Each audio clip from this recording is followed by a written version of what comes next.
এটার জন্য। এই প্রজেক্টের জন্য মোটামুটি আর মনে হয় না তেমন কিছু বলা লাগবে। তো আজকে আমাদের এটা হচ্ছে শেষ 10 নম্বর যে টিউটোরিয়ালটা। যদিও এরপরে দরকার হয় তাহলে অবশ্যই আবার টিউটোরিয়াল বানানো হবে, এখানেই শেষ যে এটাই সত্যি সেটা না। তো যাই হোক, ইউজার ম্যানেজমেন্ট একটা মানে খুব জরুরি একটা জিনিস, যেটা আমাদের সকল ওয়ার্ডপ্রেস ইউজারদের জানা উচিত। আচ্ছা, একটা জিনিস ভুল হয়েছে যে আরও একটা ভিডিও তৈরি হবে, যেটা হচ্ছে যে প্রোডাক্টটা অর্ডার করলে কিভাবে অর্ডার হয় না হয় এটার উপর একটা ভিডিও তৈরি হবে।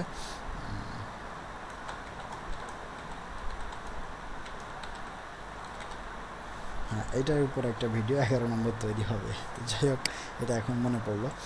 তো ইউজার ম্যানেজমেন্ট আপনি কিভাবে করবেন? ইউজার ম্যানেজমেন্ট আসলে কি? দেখেন, আমরা যখন ওয়ার্ডপ্রেসের ড্যাশবোর্ডে থাকি, আমরা ওয়ার্ডপ্রেসের সাইটে আমরা লগইন আছি, দেখেন আমি কিন্তু অ্যাজ এ ইউজার, আমি অ্যাজ এ অ্যাডমিন হিসেবে লগইন আছি।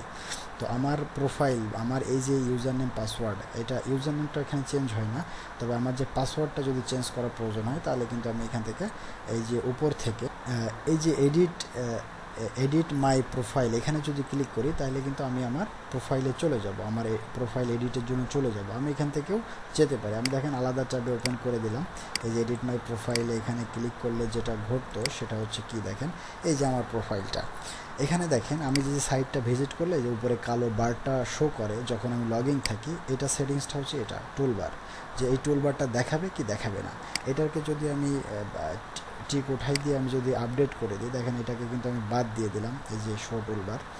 এখন যদি আমি এই পেজটা রিফ্রেশ দিই, যদিও আমি লগ ইন আছি তারপরেও কিন্তু আমার ওই কালো বারটা আর থাকবে না। দেখেন এখান থেকে কালো বারটা উঠে যাবে এখন, যদিও আমি কিন্তু লগ ইন আছি। তো এটা আসলে ভালো প্র্যাকটিস না, এটাকে অন করে রাখাটাই বেটার, তাইলে আপনি এখান থেকে সুইচ করতে পারেন, কারণ এখানে আবার ঝামেলা হয়ে গেল।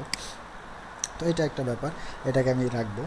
এরপরে দেখেন আমার ইমেল অ্যাড্রেস, আমি যে অ্যাডমিন এই সাইটের, তো আমার পার্সোনাল ইমেল অ্যাড্রেসটা কি, আমার ফার্স্ট নেম কি, আমার লাস্ট নেম কি, এগুলো আমি এখানে ঠিকঠাক করে দিবেন। আমার প্রোফাইল পিকচারও সেট করার এই যে গ্যাভাটারের মাধ্যমে উপায় আছে, যদিও এটা ঝামেলার, আমি এখন করতে যাব না।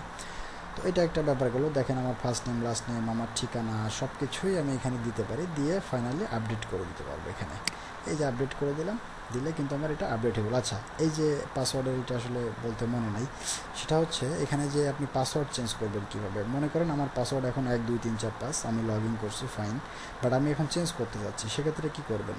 সেক্ষেত্রে এই যে এখান থেকে আপনার এই যে আমি যে আমার প্রোফাইলে এডিটে চলে আসে। আচ্ছা, যদি আপনার এখানে এই বার না থাকে কোনো কারণে, তাহলে আপনি তো লগ ইন করছেনই, এরকম এই যে আপনার ডোমেন/wp অ্যাডমিনে তো লগ ইন করছেনই।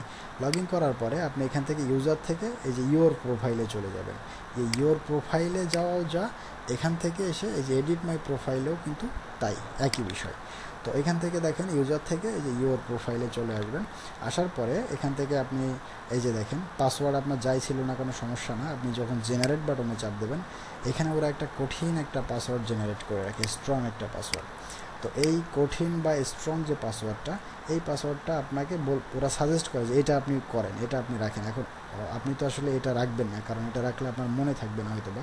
সো আপনি আপনার মতো করে পাসওয়ার্ড দিতে চাচ্ছেন, তো আপনার মতো করে আপনি যা দিতে চান সেভাবে একটা পাসওয়ার্ড টাইপ করলেন। করার পরে দেন আপনি এখান থেকে আপডেট প্রোফাইলে চাপ দিলে আপনার পাসওয়ার্ডটা কিন্তু চেঞ্জ হয়ে গেল। তো আপনি যদি এই সেশন ছাড়া অন্য কোনো কম্পিউটারে লগ ইন করা থাকে, সেক্ষেত্রে আপনি যদি যে লগ আউট এভরিথিং এলস এই বাটনে আপনি যদি এভরিহোয়ার এলস এই বাটনে যদি ক্লিক করেন, সেক্ষেত্রে অন্য জায়গায় সব লগ আউট হয়ে যাবে, শুধুমাত্র এইটা বাদে, ঠিক আছে? আর এখানে পাসওয়ার্ড চেঞ্জিংয়ের নিয়ম তো বুঝতেই পারছেন।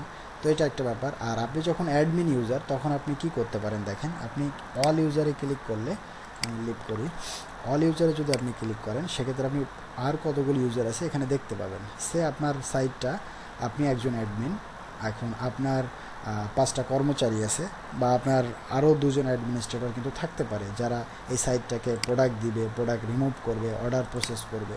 সো তাদেরকে কিভাবে আনবেন? তাদেরকে আনবেন হচ্ছে এই যে ইউজার থেকে অল ইউজারে এসে দেখেন এই যে অ্যাড নিউ, তাই না? বা এখান থেকেও অ্যাড নিউয়ে যাওয়া যায়। তো এবার দেখেন একটা ইউজার নেম দিলেন, ধরেন আপনার একজন এমপ্লয়ি আছে, তারে আপনি এখানে তার নাম হচ্ছে আপনার রহিম, তাহলে RHIM রহিম। তার একটা ইমেল থাকতে পারে, rahim@xyz.com, থাকতে পারে, তার ফার্স্ট নেম হবে, লাস্ট নেম হবে, তার একটা পাসওয়ার্ড সেট করে দেবেন। তো এটা জেনারেট করছে তারা কঠিন একটা পাসওয়ার্ড। তো এটা আপনি যদি না চান, আপনি তাহলে তার মতো করে একটা পাসওয়ার্ড জেনারেট করে দিলেন। আচ্ছা, জেনারেট করার পরে দেন আপনি যদি তার ইমেলে নোটিফিকেশান পাঠাইতে চান যে আপনার অ্যাকাউন্ট খোলা হয়েছে, তো সেক্ষেত্রে পাসওয়ার্ডও পাঠিয়ে দেয়। তো আপনি দিতে চাইলে এই ইমেলে দিতে পারেন, এটা দিলেন। এবার তার রোলটা আসলে কী হবে দেখেন, শপ ম্যানেজার, সে আসলে শপকে ম্যানেজ করতে পারবে। অ্যাডমিনিস্ট্রেটর হচ্ছে সবচেয়ে ক্ষমতাবান লোক। তো আপনি যেটা করতে পারেন সিম্পলি আসলে কি, আপনার কোম্পানি যখন খুব বেশি বড় না, তখন আসলে এইখানে নিয়ে এত টেনশন করার দরকার নাই। সিম্পলি আপনি অ্যাডমিনিস্ট্রেটর দিতে পারেন, কারণ হয়তো আপনার দুইজনে সাইটটা চালাচ্ছেন বা তিনজনই অ্যাডমিনিস্ট্রেটর লেভেলের লোক। তো আপনারা সিম্পলি অ্যাডমিনিস্ট্রেটর দিতে পারেন। তা না হলে আপনি চাইলে শপ ম্যানেজার দিতে পারেন। আপনি একটা কাজ করবেন সবসময়, আপনি যদি অ্যাডমিনিস্ট্রেটর না দিয়ে অন্য কোনো রোলে দেন কাউকে, তাহলে একটা কাজ করতে হবে যে তার পাসওয়ার্ড দিয়ে একটু লগ ইন করে দেখবেন যে সে কী কী অপশান এখানে পায়। হয়তোবা আপনার প্রয়োজনীয় একটা অপশান সে পাচ্ছে না, আবার হয়তোবা একটা অপ্রয়োজনীয় অপশান যেটা আসলে তার দরকার নাই, সে অপশানটা তার এখানে চলে আসছে, যেটা দ্বারা আপনার সাইটের আবার কোনো ক্ষয়ক্ষতি হয়ে যেতে পারে। মানে সে হয়তো অর্ডার ক্যান্সেল করে ফেলতে পারে, কিছু প্রোডাক্ট মুছে ফেলতে পারে ভুল করে। তো এটার সমস্যা হতে পারে। তো এই জন্য যদি অ্যাডমিনিস্ট্রেটর হয় তাহলে তো বুঝছেনই যে আপনার যা এখানে যা যা যা মেনু আছে সব মেনুই সে পাবে। বাট যদি আপনি অ্যাডমিনিস্ট্রেটরের বাইরে কোনো কিছু দিতে কাউকে চান, তাহলে একটু তারটা আবার লগ ইন করে দেখে নেবেন যে সে কী কী অপশান এখানে পায় আর তার কী কী করার ক্ষমতা সাইটের ভিতরে আছে। তো এই ব্যাপারটা একটু ঠিকঠাক করে দেন। আপনি যদি এই যে অ্যাড নিউতে ক্লিক করেন, তাহলে কিন্তু আপনার সাইট কিন্তু আপনার হয়ে যাচ্ছে, আপনার হচ্ছে অ্যাড হয়ে যাবে, মানে নতুন একটা সাইট, নতুন একটা ইউজার কিন্তু অ্যাড হয়ে যাবে। এখন আপনার যখন এখানে ইউজার আছে অনেকগুলো, আপনি চাইলে সেই ইউজারকে আপনি ডিলিট করতে চান, এখান থেকে ডিলিট করতে পারেন। আপনি চাইলে তার পাসওয়ার্ড, ইউজার নেম রিমুভ করে দিতে পারেন, পাসওয়ার্ড চেঞ্জ করে ফেলতে পারেন। তো অ্যাডমিনিস্ট্রেটর এখানে সব কিছু করতে পারে। তো এটা ছিল ইউজার ম্যানেজমেন্ট। তো আপনার সাইটে অবশ্যই মাল্টি ইউজার থাকা উচিত, বা আমি মনে করি আপনার যেহেতু একটা ই কমার্স, আপনি একটা ইউজার দিয়ে তো আর ম্যানেজ করা সম্ভব নয়, তো আপনার মাল্টি ইউজার থাকতেই পারে। সো এই কীভাবে মাল্টি ইউজার থাকবে সেই ব্যাপারটা এখানে ক্লিয়ার করলাম। তো যাই হোক, ভালো থাকবেন। আর নেক্সট যে টিউটোরিয়ালটা আমি এখনই তৈরি করব, সেটা হচ্ছে আপনি কীভাবে একটা প্রোডাক্ট অর্ডার করতে পারেন। এটা হচ্ছে আপাতত আমাদের এখন পর্যন্ত লাস্ট টিউটোরিয়াল হবে এটা। তো আশা করি সবাই ভালো থাকবেন। আসসালামু আলাইকুম।